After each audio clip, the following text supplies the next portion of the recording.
통계만 보더라도 좋지 않다라는 거고 현장 분위기를 보더라도 뭐 세종시를 좋다라고 지금 얘기할 수 있는 상황은 아닌 것 같습니다. 여전히 남아 있잖아요. 이 국회 이전. 저는 국회 이전 가능성 저는 충분히 있다고 봅니다. 추진 다시 한다라는 말이 나오는 순간 기대감이 커지죠. 기대감이 커지면 투자 수요들, 투자 심리가 살아납니다. 세종은 투자가 중요하다고 했죠. 투자 수요가 많이 있는 지역입니다. 또 한 번의 기회 저는 충분히 잡을 수 있다고 봅니다. 그동안에 공급 물량이 좀 많았고 주변에 공급이 많고 좀 부담스러운 집값이 오버슈팅이 됐기 때문에 조정을 지나간 거고요. 이제 바닥을 다지고 있기 때문에 저는 앞으로의 미래 가치는 뭐 저는 세종시 긍정적으로 보고 싶습니다.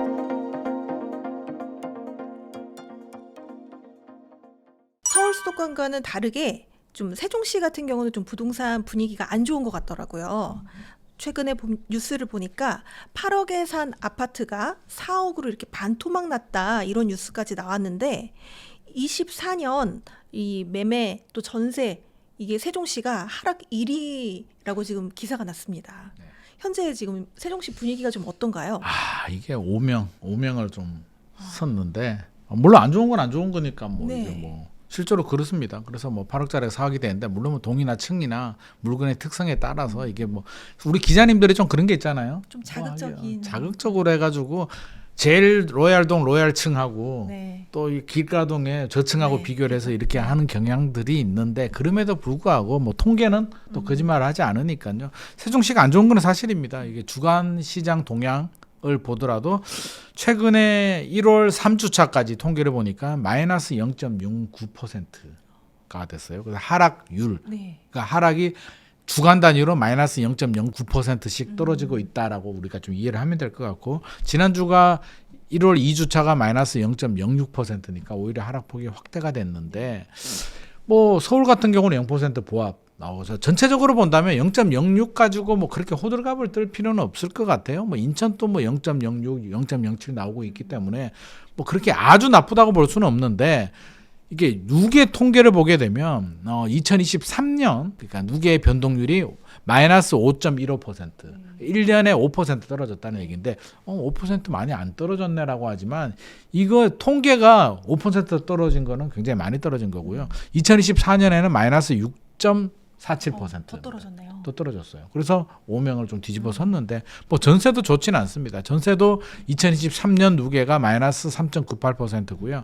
2024년 누계가 마이너스 4.81%니까 통계만 보더라도 좋지 않다라는 거고 현장 분위기를 보더라도 뭐 그렇게 세종시를 좋다라고 지금 얘기할 수 있는 상황은 아닌 것 같습니다. 근데 또 한편에서 이제 세종에 거주하시는 분들 네.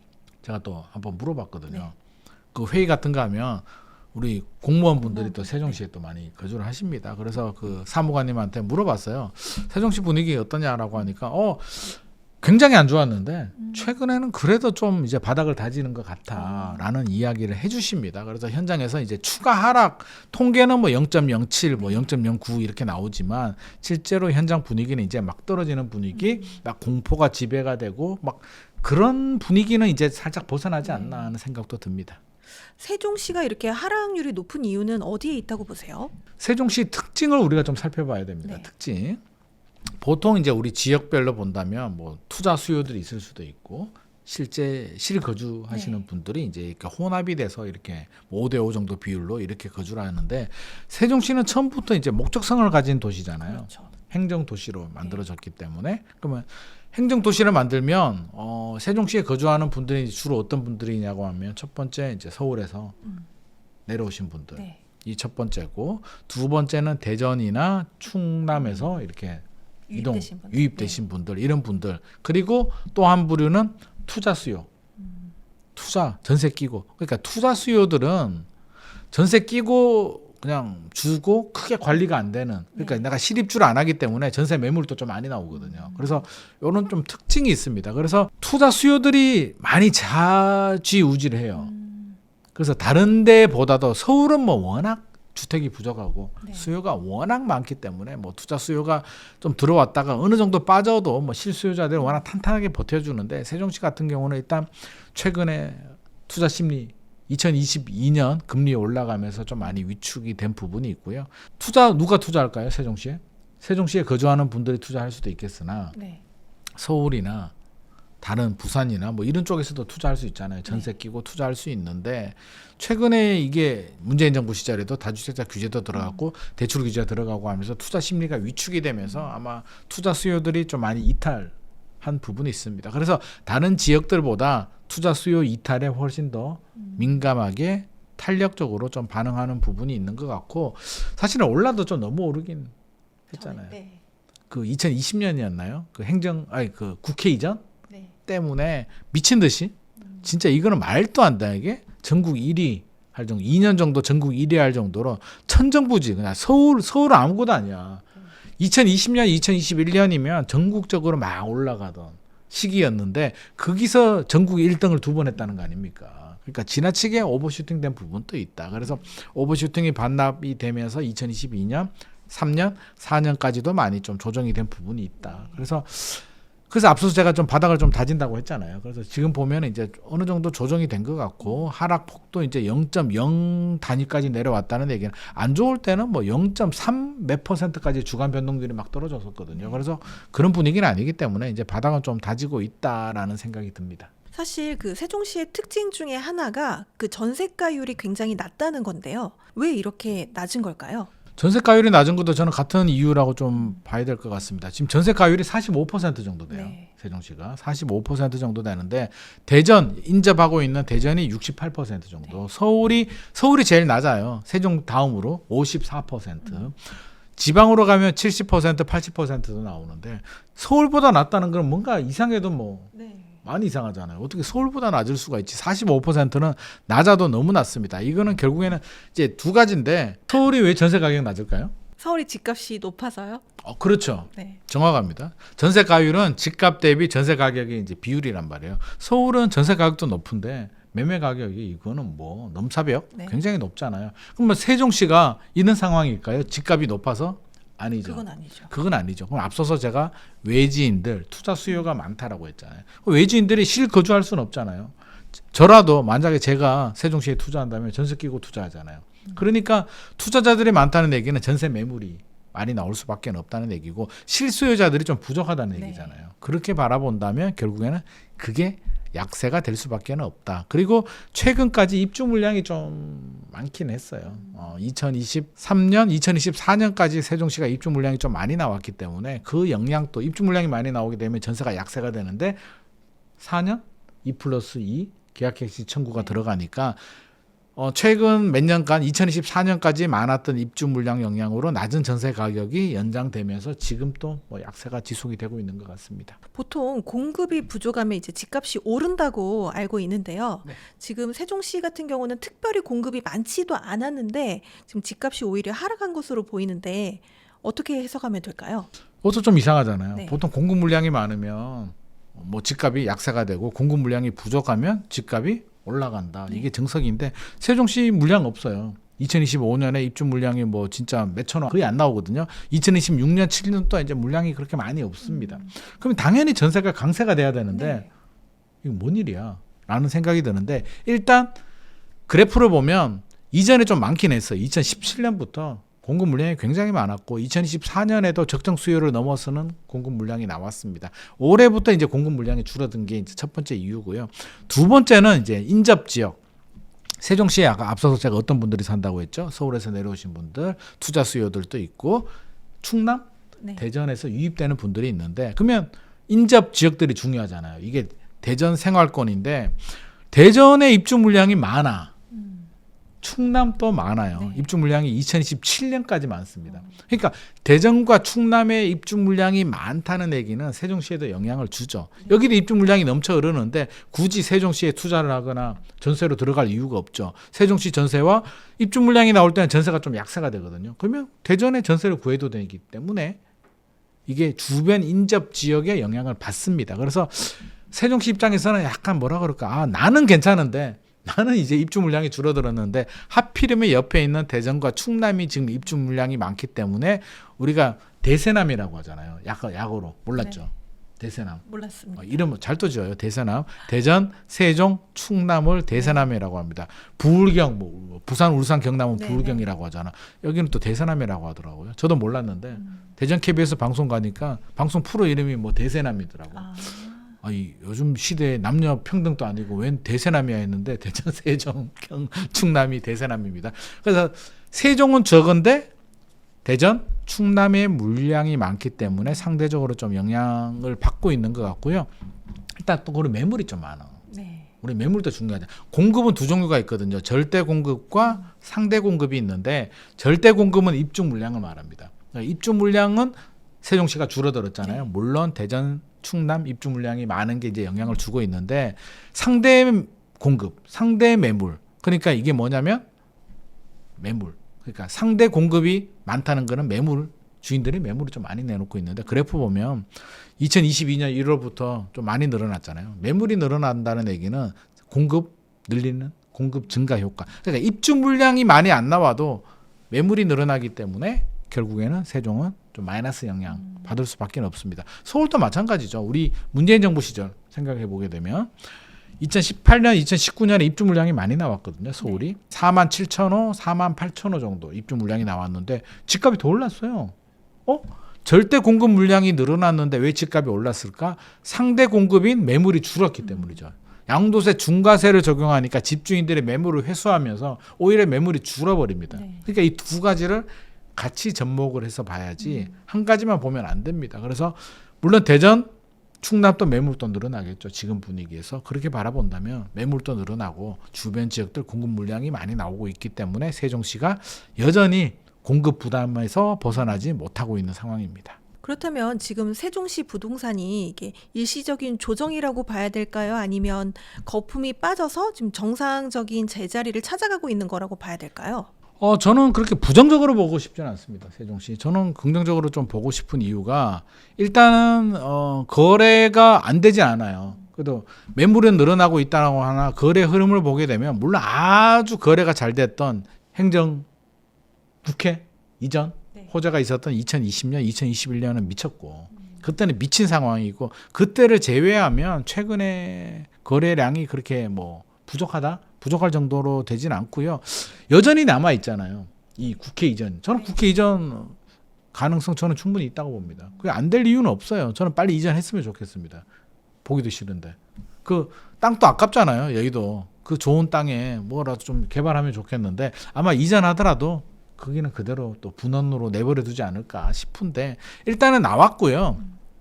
조기 대선이 할지 안 할지 차기 정부가 누가 될지 대통령이 누가 될지는 솔직히 우리가 모르겠습니다만 제가 정치 평론가는 아니니까 그래도 쉽게 말하면 반반이라고 보면 우리가 모르면 반반이잖아요. 네. 정권 교체될 확률 반이라고 보자고요. 그러면 민주당이 반대면 그대로 내버려 두겠습니까? 또 표심도 얻어야 되고 정치 공학적으로 하는 게 유리하니까. 그러면 서울 사람들이 국회 이전하면은 막 지지를 철회할까요? 저 같은 사람 있을 것 같은데. 저 빨리 좀 갔으면 좋겠다. 맨날 집회하고 시끄럽고 길만 막히는데 라는 생각을 가지고 있기 때문에 서울에서는 그렇게 표가 많이 잃을 것 같지는 않고요. 오히려 충청권에서 많은 표를 얻을 수도 있으니까 저는 추진할 것 같습니다. 추진 다시 한다라는 말이 나오는 순간 다시 기대감이 커지죠. 네. 기대감이 커지면 투자 수요들, 투자 심리가 살아납니다. 세종은 투자가 중요하다고 했죠. 네. 투자 수요가 많이 있는 지역입니다. 또 한 번의 기회. 저는 충분히 잡을 수 있다고 봅니다. 그래서 저는 개인적으로 또 세종시를 굉장히 긍정적으로 보고 있는 이유 중에 하나가 규모의 경제잖아요. 네. 어마어마하게 크잖아. 근데 앞으로 세종시를 능가할 신도시가 나올까요? 수도권 빼고. 세종시보다 좋은 데 어디 있어요? 없잖아. 없죠. 앞으로도 저는 안 나올 거라고 봅니다. 그러면 위치도 좋잖아요. 그 서울하고 KTX 타거나 차를 타더라도 사실 부산이나 대구 같은 경우는 KTX 타도 2시간 반, 네. 2시간 정도 걸리는데 세종 같은 경우는 그렇지 않아요. 1시간대 생활권에 이렇게 큰 신도시가 있기 때문에 저는 앞으로도 이런 건 나오지 않을 거다. 그리고 인프라가 좀 부족한 게 단점이긴 해요. 네. 왜냐하면 또 대전 백화점 같은 경우도 이제 대전에 많이 있기 때문에 대전으로 다니는데 이 규모의 경제가 있으면 상권도 사실 좀 활성화가 좀 약한 부분이 있는데 좀 시간이 해결해 줄 것 같고요. 세종시 입장에서도 좀 노력을 해야 될 것 같습니다. 상권이 사실은 좀 굉장히 좀 약해요.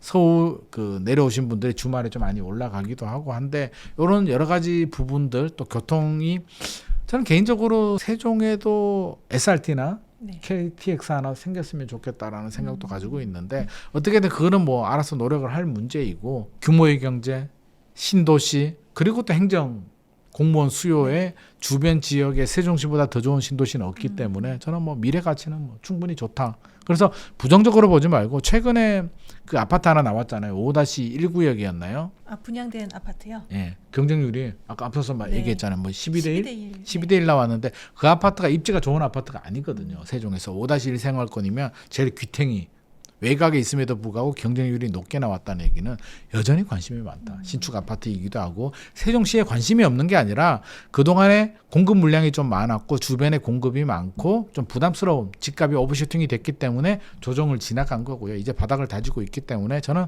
앞으로의 미래 가치는 뭐 저는 세종시 긍정적으로 보고 싶습니다. 그렇다면 지금과 같은 좀 가격이 좀 하락되어 있는 시기에 좀 관심을 갖고 매수하는 것도 괜찮은 방법이겠네요. 장기적으로 본다면 제가 항상 말씀드리잖아요. 투자를 하게 되면 기본적으로 우리가 단타 치는 건 아니잖아요. 네. 10년 바라본다면 10년 후에 세종시가 저는 우상향 올라가 있으면 올라가 있지 내려가 있지는 않다고 생각합니다. 물론 내려가 있을 수는 있죠. 그 구간 지금보다는 올라가 있는데 또 모르죠. 2020년처럼 또 지나치게 오버슈팅이 됐다가 또 살짝 내려갈 수는 있어도 약세가 될 수는 있어도 지금보다는 우상향에 있을 가능성 저는 80% 이상이라고 봅니다.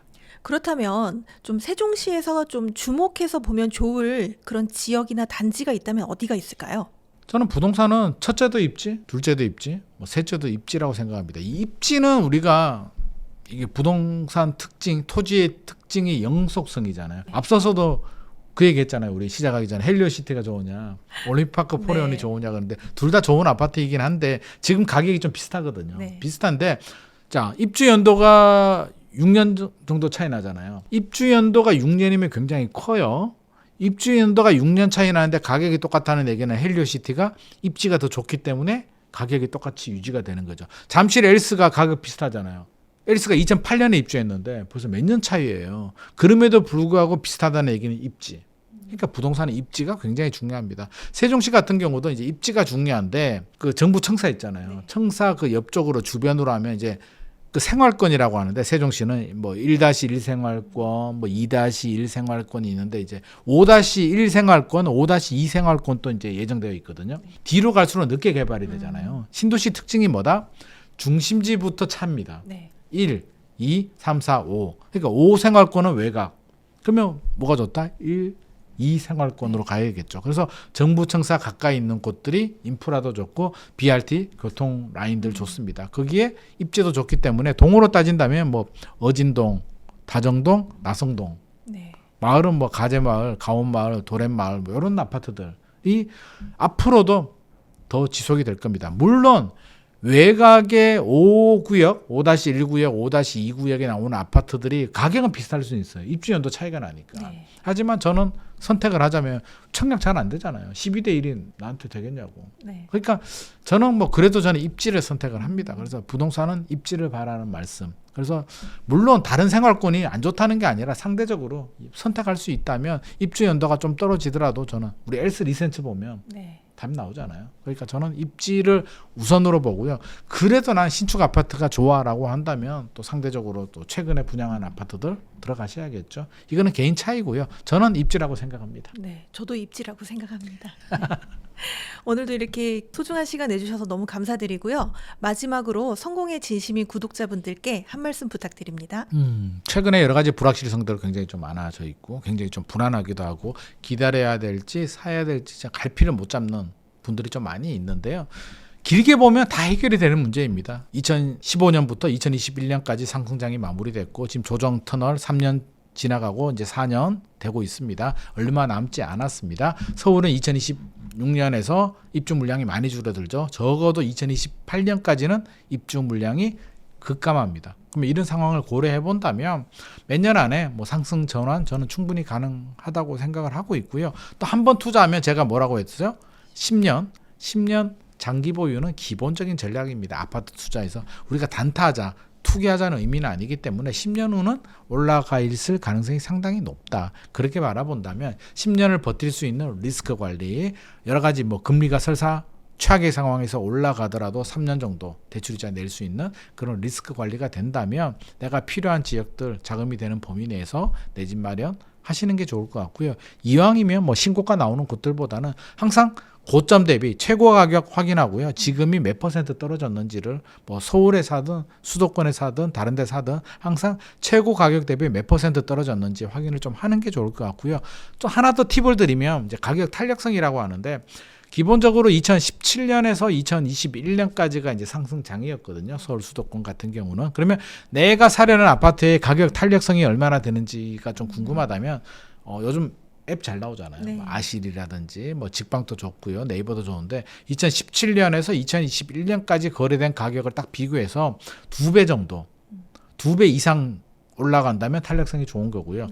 1.3배 정도 얼마 안 올랐어. 1억이 1억 3억, 1억 3천, 1억 5천 정도 됐다면 탄력성이 좀 낮습니다. 근데 지나치게 높은 것들이 있어요. 뭐 3배 정도 올랐다 그러면 다른 요인을 찾아봐야 돼요. 네. 우리가 시장 흐름으로 3배는 오르지 않거든요. 그러면 지하철역이 생겼나? 재개발 호재가 생겼나? 재건축 호재가 생겼나? 타당한 이유가 있다면 괜찮은 거고요. 타당한 이유가 없다면 지나치게 오버슈팅이 된 거 아닌가? 한 번 정도 또 의심을 해볼 필요도 있을 것 같습니다. 오늘 정말 감사드립니다. 네.